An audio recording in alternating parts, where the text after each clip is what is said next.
नमस्कार दोस्तों, आपका हार्दिक स्वागत है हमारे YouTube चैनल प्रेरणा स्रोत में। कहानियों की श्रृंखला में आज जानेंगे 4 मूर्ख पंडितों की कहानी। एक स्थान पर 4 ब्राह्मण रहते थे। चारों विद्याभ्यास के लिए कान्यकुब्ज गए। निरंतर 12 वर्ष तक विद्या पढ़ने के बाद वह संपूर्ण शास्त्रों के पारंगत विद्वान हो गए। किंतु व्यवहार बुद्धि से चारों खाली थे। विद्याभ्यास के बाद चारों स्वदेश के लिए लौट पड़े। कुछ देर चलने के बाद रास्ता दो ओर फटता था। किस मार्ग से जाना चाहिए इसका कोई भी निश्चय न करने पर वो वहीं बैठ गए। इसी समय वहां से एक मृत वैश्य बालक की अर्थी निकली। अर्थी के साथ बहुत से महाजन भी थे। महाजन नाम से उनमें से एक को कुछ याद आ गया। उसने पुस्तक के पन्ने पलटकर देखा तो लिखा था महाजनो येन गतः सपंथाः, अर्थात जिस मार्ग से महाजन जाए वही मार्ग है। पुस्तक में लिखे को ब्रह्म वाक्य मानने वाले चारों पंडित महाजनों के पीछे पीछे शमशान की ओर चल पड़े। थोड़ी दूर पर शमशान में उन्होंने गधे को देखा। गधे को देखते ही उनके शास्त्र में लिखी गई एक बात उन्हें याद आ गई। राजद्वारे शमशानी च यस्तिष्ठति स बांधवः, अर्थात राजद्वार और शमशान में जो खड़ा हो वह भाई होता है। फिर क्या था, चारों ने उस शमशान में खड़े गधे को भाई बना लिया। कोई उससे गले से लिपट गया तो कोई उसके पैर धोने लगा। इतने में एक ऊंट उधर से गुजरा। उसे देखकर सब विचार में पड़ गए, यह कौन है। 12 वर्ष तक विद्यालय की चारदीवारी में रहते हुए उन्हें पुस्तकों के अतिरिक्त संसार की किसी वस्तु का ज्ञान नहीं था।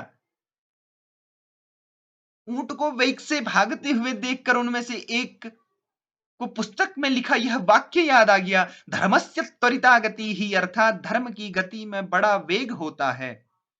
उन्हें निश्चय हो गया कि वेग से जाने वाली यह वस्तु अवश्य धर्म है। उसी समय उनमें से एक को याद आया, इष्टम धर्मेण योजयेत, अर्थात संयोग इष्ट से करा दे। उसकी समझ में इष्ट बांधव था। गधा और ऊंट या धर्म दोनों का संयोग कराना उन्होंने शास्त्रोक्त मान लिया। बस खींच खाच कर उन्होंने ऊंट के गले में गधा बांध दिया। वह गधा एक धोबी का था। उसे पता लगा तो वह भागा हुआ आया। उसे अपनी ओर आता देखकर चारों शास्त्र पारंगत पंडित वहां से भाग खड़े हुए। थोड़ी दूर पर एक नदी थी। नदी में पलाश का एक पत्ता तैरता हुआ आ रहा था। इसे देखते ही उनमें से एक को याद आ गया, आगमिष्यति यत्पत्रम तस्मा स्थारयिष्यति, अर्थात जो पत्ता तैरता हुआ आएगा वही हमारा उद्धार करेगा। उद्धार की इच्छा से वह मूर्ख पंडित पत्ते पर लेट गया। वो पत्ता पानी में डूब गया तो वह भी डूबने लगा। केवल उनकी शिक्षा पानी से बाहर रह गई। इसी तरह बहते बहते जब दूसरे मूर्ख पंडित के पास पहुंचा तो उसे एक शास्त्रोक्त वाक्य याद आ गया, सर्वनाशे समुत्पन्ने अर्थ त्यजति पंडितः, अर्थात संपूर्ण का नाश होते देखकर आधे को बचा ले और आधे का त्याग कर दे। यह याद आते ही उसने बहते हुए पूरे आदमी का आधा भाग बचाने के लिए उसकी शिखा पकड़कर गर्दन काट दी। उसके हाथ में केवल सिर का हिस्सा आ गया। देह पानी में बह गई। उन 4 के अब 3 रह गए। गांव पहुंचने पर तीनों को अलग अलग घरों में ठहराया गया। वहां उन्हें भोजन दिया गया तो एक ने सेमिया को यह कर छोड़ दिया, दीर्घ क्षोत्री विनक्ष्यति, अर्थात दीर्घ तंतु वाली वस्तु नष्ट हो जाती है। दूसरे को रोटियां दी गई तो उसे याद आ गया, अति विस्तार विस्तीर्ण तद्भवेन्न चिरायुषम, अर्थात बहुत फैली हुई वस्तु आयु को घटाती है। अर्थात तीसरे को छिद्र वाली वटिका दी गई तो उसे याद आ गया कि छिद्रैष्वनर्था बहुली भवंती, अर्थात छिद्र वाली वस्तु में बहुत अनर्थ होते हैं।